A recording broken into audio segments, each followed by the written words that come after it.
What's up, B Squad? It is your boy JB, and I am here today, you guys, with a brand new review for Love After Lockup. This is season 6, episode number 8. The episode is titled Wife or Warden, you guys. Now, before we go ahead and get into it, if you guys are watching this video or any other video on the channel and you guys aren't subscribed yet, then I need you guys to do me a solid favor and stop taking me out on this date and having me pay for it at the end of it. You guys know the routine. You can do me that favor by liking the video, subscribing to the channel, turning on your post notifications, and sharing the video, you guys. And with that out of the way, without further ado, let us go ahead and get into Love After Lockup. All right, you guys, so I am sorry that this video was late. I don't even know why it's late, to be quite honest with you. Oh, yesterday, y'all know I did the Beyond the Gates panel with Really B, and we had special guest Shade in the City, aka Treese. So that, we did that, and I hadn't watched the episode yesterday, and so yeah, but here we are today. Now, so I'm gonna go from the least, people who gave us the least to the most, right? And we can actually, no, not the least. Let's start with the couple that I don't care. Let me start with the couple that I don't care about the least. Savannah and Bradley. Y'all, I almost forgot about Savannah and Bradley, keeping it real with you guys. I literally almost forgot about those two until I saw them in this week's episode. And I remember, oh shit, they didn't talk about Savannah and Bradley last week, right? So we see Savannah. So you guys remember the last episode that Bradley took off in Savannah's car, right? So she called his sister Alyssa. Alyssa called him. So now he's turning back around, right? So Bradley, I guess, was leaving to go to this meeting with someone to see if he has a case against the DOC. But he went back and got Savannah because Savannah was supposed to go with him. And then, he's talking to the way here's the thing. I don't like the way he's talking to Savannah, but they talk to each other both crazy, right? But he wants to go sue the DOC because of harassment issues he was having. And I was like, okay, I mean, I hear you, but I don't hear you at the same time, right? Because harassment issues, it would be one thing if, I think you would have more of a case if there was, things done to you in the prison, like they excessively beat you and things of that nature. But harassment is kind of a hard thing to, especially with you being in prison. I don't think that would be an easy thing to prove. But I mean, hey, I'm not saying that it doesn't happen, but I would say that I think them people are a little bit subtle and smart about how they do certain things. Because he's also trying to say that they hire people off the streets with no kind of background and training. I do believe that part is true for sure. I definitely do believe that. But so they went to go meet with this woman, and she basically told Bradley that from what she's looking at, from what he's telling her, it doesn't sound like he has much of a case. And I was like, okay. But then she starts, so Bradley and Savannah are kind of going back and forth with each other. And so she decides to give some input to Bradley and Savannah. And I was like, no, I'm going to keep it real with you guys. I'm going to be honest with you guys. So shit, when this thing was playing, I was laying in my bed, right? And I was watching it on my phone, and I fell asleep on the scene. So I don't know everything that was being said. So I did, go back to the scene. This part I heard where the woman was interjecting, but I just still didn't understand why she was interjecting. So Savannah and Bradley left, right? And Savannah felt the way that she was like, what does she do? Is she a therapist? Is she a psychiatrist? Is she a attorney? What the hell is she? And Bradley was like, I don't know what the hell she is, right? And so they get to arguing with each other. And again, like I said, the way that he talks to her and the way that she talks to him, they don't need to be together, right? Because he's calling her a bitch. He keeps calling her a bitch. I said, damn. Gordon, he's driving your car. Tell this man, pull the fuck over, get out of my car, because you're not going to keep calling me a bitch to my face. So he's telling her how he's feeling suffocated and he wants to go to his dad's place, right? And once again, he called her another bitch. I said, ma'am, pull the car over. Tell him to get out your car. And don't get on the passenger side. Just get out of my car. Call an Uber. Call Alyssa. Call Caddy. Call somebody. But it won't be me. So she dropped him off, right? Then she called up Alyssa. I was like, I don't know what you called Alyssa for, because that is her brother, and she's gonna have her brother's back, unfortunately. And that's exactly what it was. She's like, girl, I might just, take your brother out. And Alyssa was like, you're gonna have to see me. I was like, girl, why don't you say that to his sister of all people? His sister? But okay, Alyssa, I mean not Alyssa, but what's her name again? Savannah. Okay, Savannah. Okay, Savannah, girl, you just sound stupid, but let me know what you guys think about that scene. I honestly don't care. They really honestly got on my damn nerves, to be 1000% honest with you guys. But hey, if you guys have any use for that scene, let me know down in the comment section, and we'll go ahead and move on to the next scene, you guys. Shall we? All right, you guys. So next up, let's just knock out Courtney and William. Y'all, these two are the ones that I really can do without too. Now, this episode picked up where we ended with Courtney and Will. And Courtney and Will, they finally said their I do's. I was like, girl, you really said I do to this man? This man is a weirdo. This man is weird and creepy to me. But hey, if you like it, girl, I love it. If she likes it, then I ain't got nothing else to say for her. But it absolutely would have been a resounding no for me. Just me personally. Y'all may disagree. So we see as they, left the hotel, because they got to take her mother back to the air, because her mom's flight is leaving, right? So she's almost about to miss her flight. So they take her to they're on the way to the airport. Now, on the way to the airport, you hear somebody blowing their horn. Now, I don't know if Will almost hit somebody or if somebody almost hit Will. But either way it goes, there was almost an accident, right? So then we get deeper into Courtney's story. Courtney. Girl, I would never want to get behind the wheel if you are better than me, because I would never, ever want to get behind the wheel of a fucking car in my life. When she told that story about him and her, not her and him, but her ex-boyfriend. So she got into a car accident with her ex-boyfriend, right? The car flipped, and the ex-boyfriend left her in the car, took off running. I was like, wow. And we saw the picture of Courtney. Courtney had a gash in her forehead. And so Courtney said she was, the BLOOD was dripping from her head. And I was like, wow.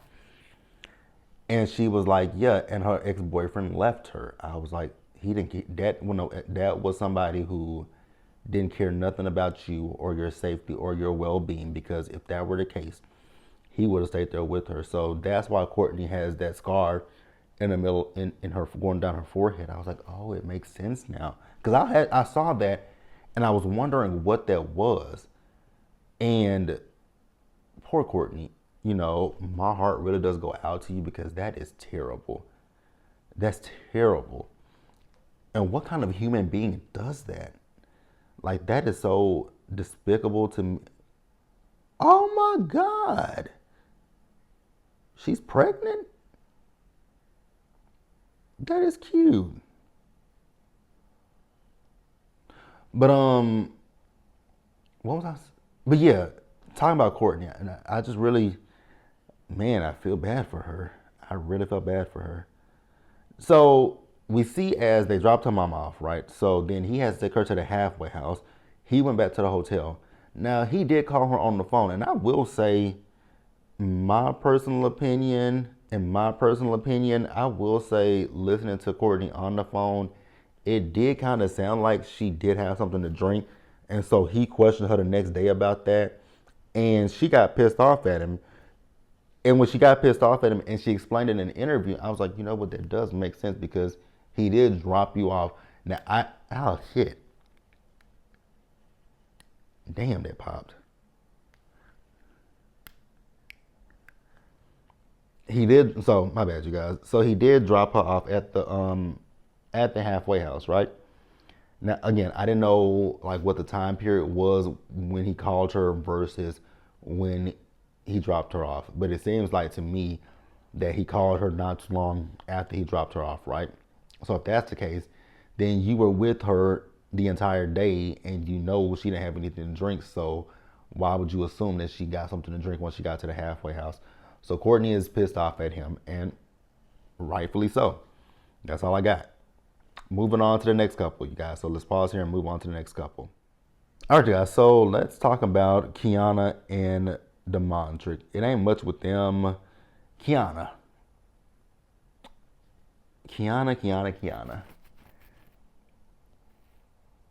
Your insecurity gets on my nerves. Granted, I get that Deandri cheated on you with Joella and had kids with Joella. But the problem that I have with you is the man cheated on you, but you took him back.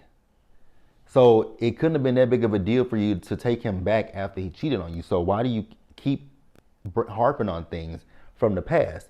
If you chose to move forward, then move forward and let the past be the past. Like, that's my whole thing, right? So we see as these two went cake decorating, right?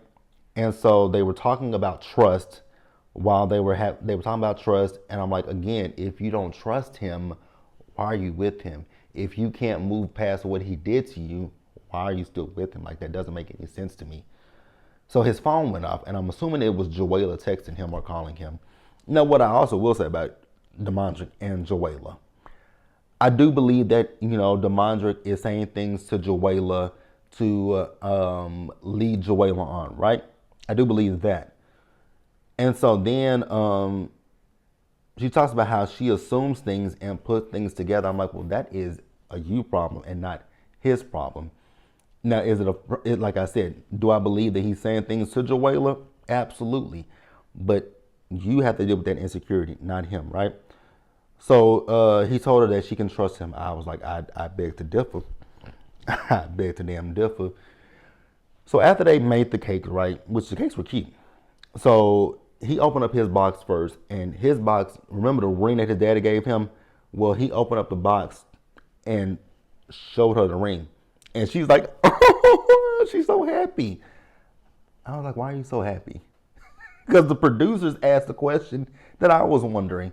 Because it's literally right here in my notes. It says, I say, he opened his cake box and well, he didn't ask her to marry him. It says, I'll read it to you guys. He opened his cake box and asked her to marry him. Well, I never heard him ask her, and I never heard her say yes, right? And the producers asked him, why didn't you ask her to marry you? Because Kiana in her interview is talking about, oh, this, what, I want to do this, I want to do that, I was like, ma'am, he really didn't ask you to marry him. He didn't ask you to marry him. And then when y'all walked off, he was like, this is a promise. I was like, Kiana, okay, girl, if any piece of a man, if that's what you want, girl, that's what you want. But he didn't ask you to marry him. And you didn't say yes. But okay, moving on, you guys. So let's move on to Michael and Joey. All right, you guys, Michael and Joey, you guys. So Michael told Joey he was just kidding about being kicked out of the halfway house, right? He passed his UA, and so he's very proud of himself. Now, we do see as they are going to meet but Joey's family, right? But Michael is very nervous. And I mean, I would be too. But the reason that Joey is nervous, Michael, the reason Michael is nervous is because Michael doesn't want to stay clean. I don't think that Michael wants to be in a relationship with Joey. And he just won't say it, right? And I'm going to keep it real with you guys.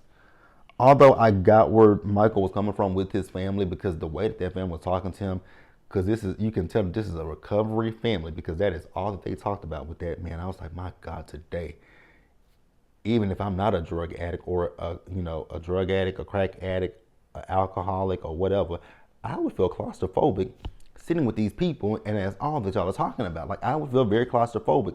But at the same time, I get where they're coming from. They want to protect Joey and make sure that Joey doesn't relapse, doesn't do anything, right? I get it, but I would just be like, damn, can we have any other conversation? Like, we can talk about recovery, we can talk about sobriety, that's fine. We can have that conversation, but to have it be one person, the mama talked about it, the daddy talked about it, the brother talked about it. It's like everybody is like, ping, ping, ping, ping, ping. it's like a ping pong. Everybody is ping pong and talking about the same damn thing. And I was with Michael. When Michael got up from that picnic table and walked outside and called his friends on him, like, this is a lot for me. I was like, yeah, it would be a lot for me too. Like I said, it is one thing to have the conversation, right? One person has it with me, but everybody at the fucking table had the conversation with me? No. Like it's fine for one person to say something. It's fine for one person, but the whole entire table, we're not gonna sit here and do this. And I was like, yeah, this is the beginning of the end for Michael and Joey. I really feel like this is going to be the beginning of the end for those two. Now, Joey's mom is worried about Michael because she sees similarities between Joey and her when it comes to, her with his father. And she doesn't want that same thing for Joey when it comes to Michael. And I was like, okay, I mean, I get it. You don't want your son to be an enabler, and you don't want your son to, I get it. But I think y'all doing a lot. So let's pause here, you guys, and move on to the next couple. All right, you guys, so next up is Brooklyn and Brian. So Brian is on house arrest, right? And we see a little solo cam from her daughter talking about, what Brian has done for her, how Brian has been there for her. That's fine, that's cool, right? And so we also find out that he has to find a job or else he will be going back to the halfway house. So one of his friends is going to be coming over to take him to go find some clothes. And Brooklyn is like, well, can I meet that friend? He was like, yeah, when we come back. She was like, well, why can't I meet him before y'all leave? So the friend pulls up. He goes out. He goes outside to get in the car with the friend. Brooklyn went outside to introduce herself to the friend. He was like, what the fuck are you doing? And she was like, I'm introducing myself to the friend. So she's telling the friend, like, I don't want him around no bitches and have him back by 3 o'clock. I was like, oh my God, the insecurity. You could have said everything but the bitches part. You could have said, hey, I'm Brooklyn, nice to meet you. So he has he might not have told you, but he has a curfew at 3 o'clock. So can you please make sure to have him back by 3 o'clock? That would have been fine and dandy, right? But it was the no bitches part. It was the no bitches for me. Like, that's on you. That is your insecurity. Like, I'm sick. Like, So we see as they went shopping, right? Now, the screen said it was 2:34 when he left. So Brooklyn is calling, like, so you coming back? Where you at? I was like, ma'am, it's 2:34 now. Granted, I don't know how far he went, but I think that they would be fine. Now, the friend is talking about going to a strip club, I said, at 2 o'clock in the afternoon. What strip club is open? So they were also talking about, Brooklyn and Brian wanting to have a baby. Y'all do not need a fucking baby. Do not need a baby at all. That's it with those two. If I left anything else out that you guys want to discuss, feel free to leave it in the comment section. And we are going to pause here and wrap up the episode. All right, you guys. So the episode ends with, I'm ending it with Alexis. Actually, it did end with Alexis and Julius. So they woke up the next morning, right? And he's telling her that he gonna go to the studio. I said, the studio? For what? So he's going down to the studio to drop some beats. And I was like, oh. So she asked him who all is gonna be there. I said, oh God, why? I get it that the man told you that he was talking to another woman. I understand it, I get it, right? Here's my thing. If the minute that you know that you no longer trust your partner is the minute that you need to say, you know what, I can't be in this relationship with you because I can't be in a relationship with a motherfucker that I don't trust. But I don't know why people don't do that. If you feel like you can't trust your partner, then tell your partner, like, yo, it's easy to say, I don't trust you. Let's take a little bit of a beat from each other, right? Let me figure some things out, right? Let me see if this relationship is what I want, and let you figure out if this is what you want, right? And if you want to go out there and talk to other girls, guys, whatever you want to talk to, do that, right? But for me right now, I don't want this relationship because I don't trust you. I am never going to ask a person, where are you going? Who are you going with? Give me your location. I'm never going to ask anybody that I'm dating for that information, because if it gets to that point where I have to ask for that, then I know that there's a problem within the relationship, and I'm just gonna be like, you know what, cool. I'm not gonna do what I did in my early 20s, because I've done some things in my early 20s with an ex, pulled up on the ex, right? Because I knew my ex was cheating. But no, today's date, nah, we ain't doing that, bruh. We ain't doing it, right? So she asked him about a delivery job, and he said he's not trying to do that forever. Well, sir, if you want some money, 'cause he wants to make this music thing last for him. I was like, he want to be like Jay-Z, and I was like, oh, okay, whatever. He's one of those people who wants to get money fast, and I was like, that's why you went to prison, huh? So she said she has bills, and he wants to make like I said, he wants to make it as a big rapper. So we found out that she put an air tag in her car to track him. I was like, here's the thing, the air tag is not stupid if you want to make sure that her logic for putting the air tag in the car is to make sure he's not with other women. But if you just want to but here's the thing, you wouldn't need an air tag if you took him to the places. Because if you want to make sure your car, he ain't doing nothing that he ain't supposed to do in your car, the easiest way to curtail that is to take him yourself, right? So she calls her homegirl over to the house, right? Because she thinks that she might be pregnant, but she ain't told Julius at this point. So she takes a pregnancy test. Turns out she is pregnant, and so now she called Julius. Julius didn't answer the phone, so now she and her friend want to pull up on Julius. I said, well, that's not going to be a good idea, but hey, do whatever the hell it is that you want to do. But that's the episode, you guys. Let me know what you guys thought about it down in the comment section below. Subscribe to the channel. Turn on your post notifications. Share the video, you guys. Until the next time, stay safe out there. Take care of yourselves. Wash your hands. Be blessed. And I'll see you guys in the next video. Bye, guys.